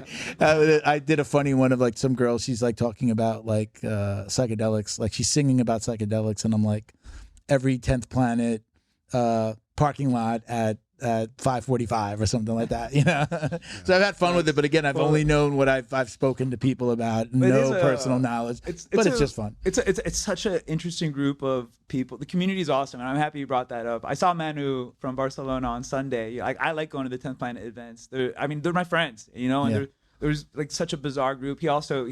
He's trained with Ben Eddy, the Hindula team author, and then Vinny Magalhaes, who a lot of people don't realize is a 10th Planet guy, but yeah, he was hitting trucks and twisters, on EBI at ADCC years ago. So he's met a bunch of these players. And what you're talking about the reel, I don't know who made the reel, but someone this was like a couple of years ago, there's been like teams, and there was a team 10th Planet for, I don't remember which quintet or whatever, but someone made a reel where it's like a bunch of K-pop guys, and like one guy comes up and he's like, hi, I'm, Dragonfly. The other one's like, hi, and they're all like wearing like crazy outfits and shit, and it's like 10th Planet, quintet team. And the first comment I read is from Gio Martinez, and it goes, "Hi, I'm Ultra." I was telling Matt, I remember on Thanksgiving I went away and had Thanksgiving with a bunch of people, a couple of different families, and Matt texted me like, "Hey, happy Thanksgiving. How was your day?" And I said, "It was great, but like it was awkward during the Thanksgiving dinner, trying to convince everybody that the Earth is flat." That's a 10th Planet thing. Wait, that's an Eddie Bravo. Yeah. It's not. Hey, look, everything's flat, guys. I've enjoyed it. Yeah. Let's get into a couple of questions because we're going to run short on time. So I did we got a couple of listener questions. Sometimes they're from people you might know. So the first one's from this says Nick Fury, but I know his name is not Nick Fury. Hold on one second. It was do you immediately know who that is? I feel like it's this hardcore kid. I mean, William Watts.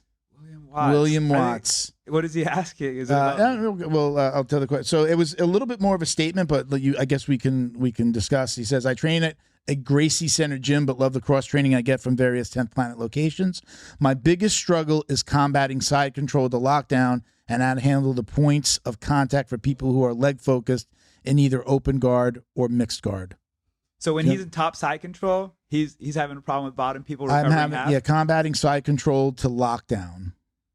My biggest struggle is combating side control to lockdown and how to handle the points of contact for people who are leg focused in either open or mixed guards. Yeah, so I guess like he's probably trying to get the lockdown and they're going after his legs back here, right? Yeah, I mean if he's not familiar with the Black Mamba entry, I would go Black Mamba. So I like to. I love the names. I was gonna, It's what Eddie uses it. It's pushing the leg out to enter that half guard. I use a reverse shin to shin too. So like a common shin to shin leads into like single legs and so that stuff. But if you bring in the other side, so a reverse shin to shin, if you push that leg out, you can throw the outside leg over and just go right into a lockdown. Avoiding bottom side is all about just maintaining those frames. So preserving the guard game in general is going to be there. I think a lot of times it's easier to hop into a Z, just that knee shield, and then from there we call it Zelda when we go from knee shield, so a Z guard, into the lockdown. And I really think it's contingent that transition is called Zelda. Yeah, and you need your underhooks, because without the underhooks you're probably going to lose a half guard battle. He's going to pass. Yeah. So I only play lockdown if I have my underhooks. If not, I'm going into rubber guard. So anytime they win the underhook, so you have an overhook and 10th planet equals rubber guard. So if I'm in a half guard, if you get your underhooks and you get lower, you can kick out of there. You're going to pass. Or even if I keep the lockdown on and you get lower, you can even hurt my legs if you just like start donkey kicking out. Okay. So yeah, like that's how I would handle that. And stop by and train with us, Nick. Or I mean, William Watts, who goes by Nick. William Watts, whereas he says go Bills. I'm thinking he's up in New York somewhere. Let me see. He's got a. Or maybe he just likes everyone named Williams. Gracie Elite, Hillion Gracie Academy, but I can't see the city. All right, so we have another question from. We have Casey Overby. Oh, cool! You know Casey? Casey's dope. Yeah, he's the shit. Question for you and Matt: do you enjoy rolling with bigger or smaller guys? That's question number one. Bigger helps you problem solve and weight and Kazushi. Oh, okay. Bigger helps you problem solve with weight and Kazushi more, but smaller tends to be more technical. What's your take? He answered his question. Yeah. Well, he gave his Yeah, I agree with him. He's phenomenal, man. I love rolling with him whenever he comes around. Where's he from? He's from Pensacola. His Okay. brother owns the Kazushi Club there. They're under Sean Applegate, who's a 10th planet black belt in Atlanta, and he runs a phenomenal. His program is creating some of the best in the world. You know, like within 10th planet, but also the world. You got Ryan Atkins, Elijah Carlton, Chase Hanna. Kevin Buerig's one of the younger ones who's also just killing the scene. So he produces stars, and within his gyms, his guys are opening up what they call Kazushi clubs. So they're not 10th Planet affiliates, but they are. These guys are 10th Planet black belts. So the Kazushi clubs they'll also have brown belts who are working on getting their black belts, and maybe once they get their black belts, they can open up their own 10th Planet. But I forget Casey's brother's So what's name. the point of the Kazushi Club? It's just They're not prepared to open up an actual 10th Planet yet. Okay. You know, so they're still 10th Planet members, but it's not as easy as it was to open up a 10th Planet. You got to have your black belt. You got to have your ducks in a row. You know, you need Eddie to say it's cool. You can't be within certain, you know, like distances from other yeah, schools. exactly, all that. So there's a lot of different groups within 10th Planet. Like I'm a 10th Planet freak, in case you couldn't tell. And then there's those are because you're under Boogie. It's freak. Those guys are freaks. Yeah, but you know, for sake of appearances, we'll just call it 10th Planet Pompano Beach. I don't want anyone to think we're weird. No, nobody's gonna think that at all. But you probably roll with. I mean, you've rolled with obviously a lot of smaller guys and a lot of bigger guys. But yeah, the preference is like whoever I know more. Yeah. Like I know it sounds, but you guys who've been training for a long time, man, you got your homies, and if you get someone who might be a better role, but you don't know him, who are you gonna choose? Yeah, 100%. Yeah, no, I want that goes back to what I said before. And most of the guys I train with, other than Matt, are bigger than me. Right, Rodrigo, you met him; he's big. Yeah. This guy Marcos in Boca is big and strong. And we were just talking about AJ. I've been rolling with him a lot lately, and in my mind, I thought he wasn't a big guy, but he is. Yeah, he's bigger and stronger than me. He's athletic too. He's he's in good shape. But I mean, for me, I mean, obviously, I think what you said is a great way of saying it. Like, you know, I'd rather roll with somebody I know over just like worrying about size, because a little guy can get on top and fuck me up too. You know, it can, you know, be incredibly skillful. My policy is though, if you're bigger and I don't know you, I'm not going to pull guard. I'm going to try to fight for top because I just don't know who you are. If it's a smaller guy, even if I usually pull guard I want to, all right, let me pull guard and I'm going to give you this advantage because I'm heavier than you. If you get on top of a smaller guy, it's going to be hard for them to. Yeah. I mean, I think, you know, at this point I have enough, I understand, you know, how to control somebody. And I mean, yeah, I know how to use my weight. And again, a big part, I used to try to tell people like, I was rolling with a lot of small people and rolling with girls in my old gym, and they're just, you know, these tiny little girls, and I had to like just be careful. And if I did get on top, you know, just started to not get on top and like pull guard, let them work, you know, escape, show them, oh, you're leaving an arm out here. I can, you know, this transition's right there. Sometimes I'll just like hit the arm. I'll like grab it, like don't leave this out here. There's like let them know that it's there and let them play and practice. And I'm getting my jiu-jitsu training in by letting them do that. But again, my pulling guard is the way to kind of like even the field a little bit. And then if somebody gets stupid, I usually throw them into the lockdown. And so many people just don't understand the lockdown that they're just like, it's like they really start to flop around. You know way better than I do. I'm sure people start flopping around. You're just like, oh, they don't know. Yeah, I would say the main indicator is if you're head level and suddenly they're doing this. They're looking down, they're trying to see what you're doing. I'm like, you have no idea. Or you gotta look. Or the kick, like they get donkey kick out. They just like they're like and then back to their butt. And then they get their MCL surgery, which is what happened to. And they're kicking and they're kicking and they're kicking, and I'm just like, all right, definitely doesn't know. So again, if they're friends of mine and they're in the academy, I'm gonna say like, hey, there's like there's a way to like they wind up kicking your calf. Yeah, they start kicking. It's like they're putting it back and they're literally kicking, almost like, oh, well, are we striking now? Like it could hurt when they do it a lot. So then I'll usually show that guy, or sometimes I'll stop them and be like, look, when you pull it back, just do a little arch and you'll go over my leg and you'll get out of it. So let's stop kicking me. Just give it a little. But I'll usually stop them at the end and then say, hey, let me show you what you did wrong. And I want you to know how to get out of it, so that I have to figure out how to get you back into it or what the transition is going to be. So that's how I level the playing field is pull them into my guard. But not everybody, the higher level guys, they could be smaller and they're like, oh, you're going to let me pass, or you're going to pull guard. I'm going to try to quickly pass. I do. At 51, I actually do like a cartwheel pass. I was a gymnast when I was a kid. That's awesome. I trained I did gymnastics from easy there. When was the last time you trained? When was the last time you were on the mat? Okay, thank you. So I was a gymnast from like 5 years old to about 16. And my school, like just like you would play baseball during baseball season, we had a season where they had the entire gym was set up. It was a professional gymnastics gym, and you went to gym class and you did gymnastics for a whole season. And then, so I did that, and then you did it. Then there was an after school program for it. It's probably a great background for jiu-jitsu. So I mean, at 51, I get on the mat, I cartwheel, and people will be like, what the fuck? Well, so there's a video that was just going around of a tournament where I think it was maybe kids, and this big ref, had a big belly, and he kind of got tripped up. You gonna go to the bathroom again? Go ahead, go. We were just talking about our age group. And he did a cartwheel. Did you see that? What? I'm sorry. Go back and say. Just a ref who was like a big guy, and he got kind of caught up with these grapplers. I think they were kids. Okay. In the tournament, and he ended up doing like a cartwell pass. I think I know what you. Yeah, I think. Cool. Yeah, I've seen. I think I've seen that. It's. I think. Like I just do it because I can do it, and I want to I want to practice doing a cart. Where else am I going to do a cartwheel? Right. So sometimes I would get on the mat and do a cartwheel. Like sometimes you see like these fighters get into the ring and do it. Yeah. I'm not doing it to be show off. I want to practice the cartwheel. And when do you get to practice a fucking cartwheel?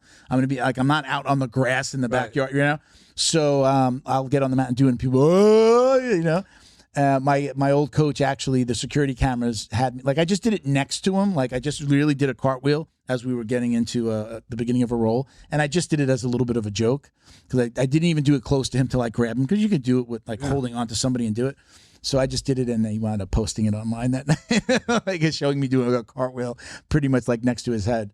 But I mean, I love doing stuff like that. It's it still makes me feel a little bit young, but I want to be able to do it. It usually, again, it's one of those things that I'll do like playfully with somebody, or just to let somebody know, like, you heard I'm 51, but I'm not that 50. I'm not the 51 that you're used to. At least, if I'm being cocky, I'm going to say, I don't think we're the average. Yeah.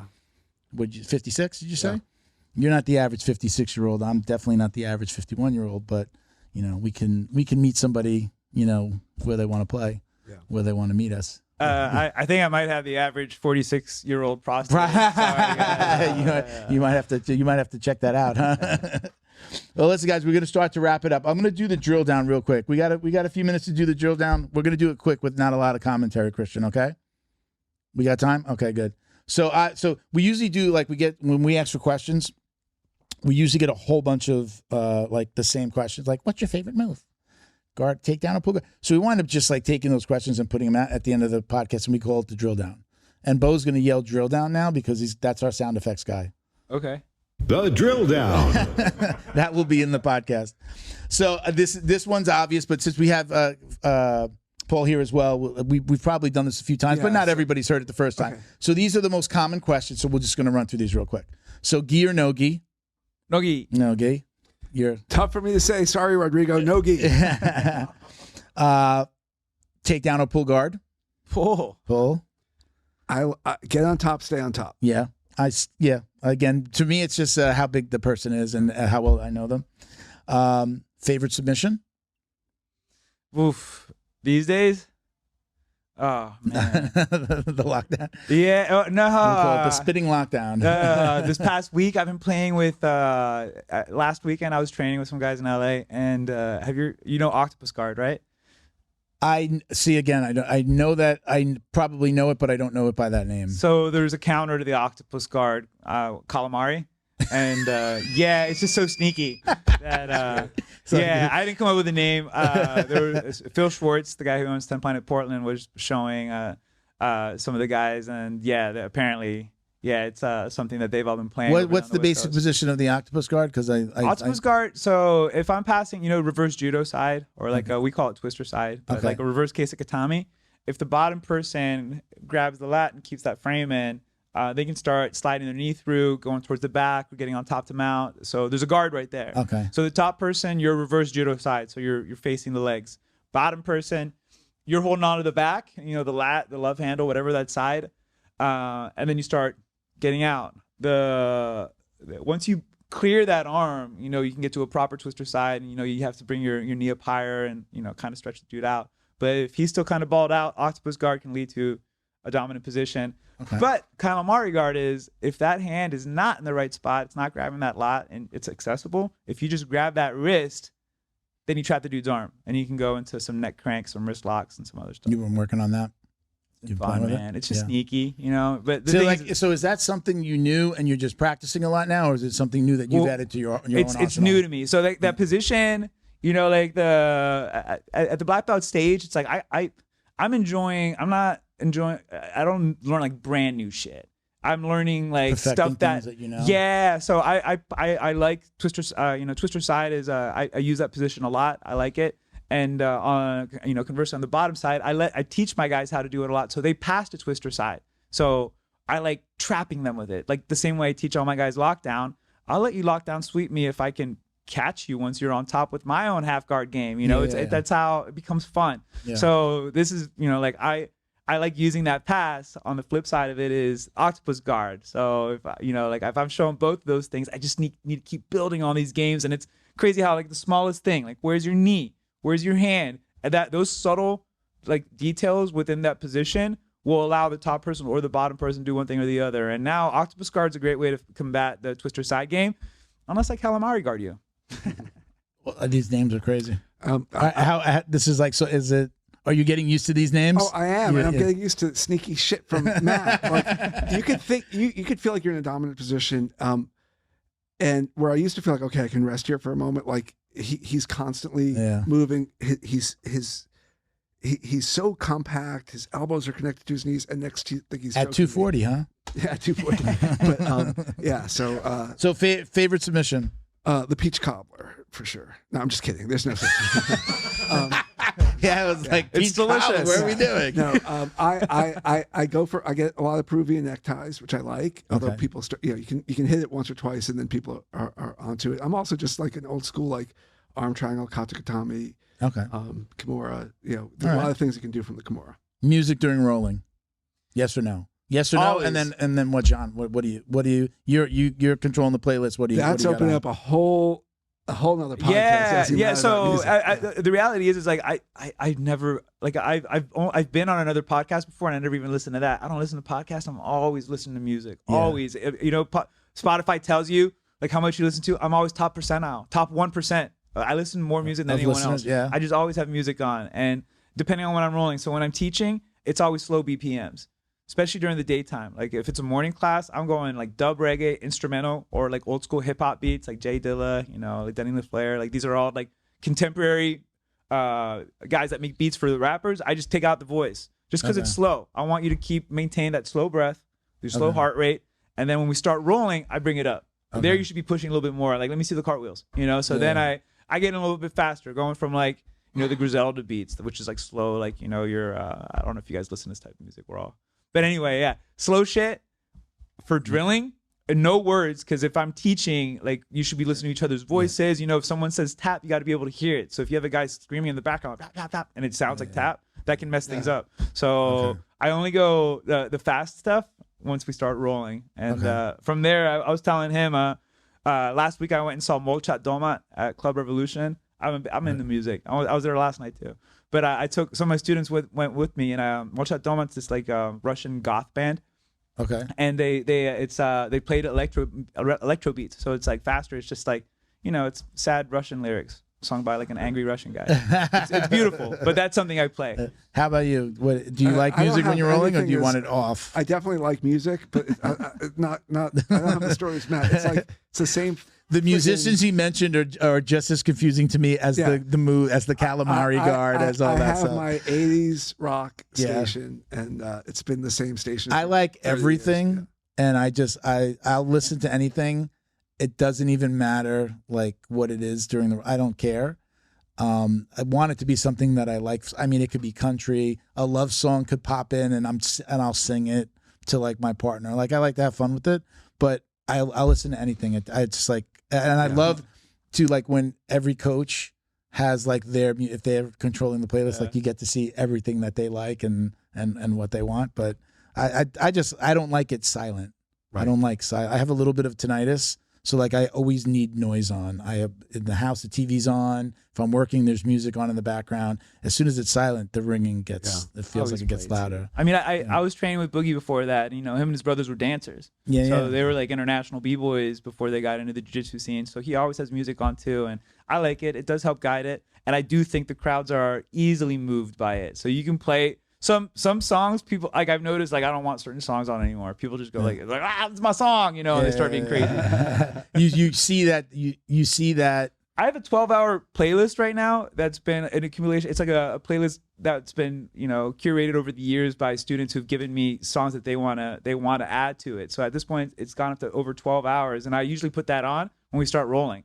I just put on this like open mat playlist, and it's got some classical stuff. It's got, you know, because people like dancing. Dancing, that's really all it is, right? I mean, like, jiu-jitsu and all martial arts, at the end of the day, we're just teaching choreography. These are dances. Yeah. Last question, because Christian's telling us we got to wrap it up. What would you be doing, Matt, if you had not found martial arts? I'd probably still be doing like harder drugs. Yeah.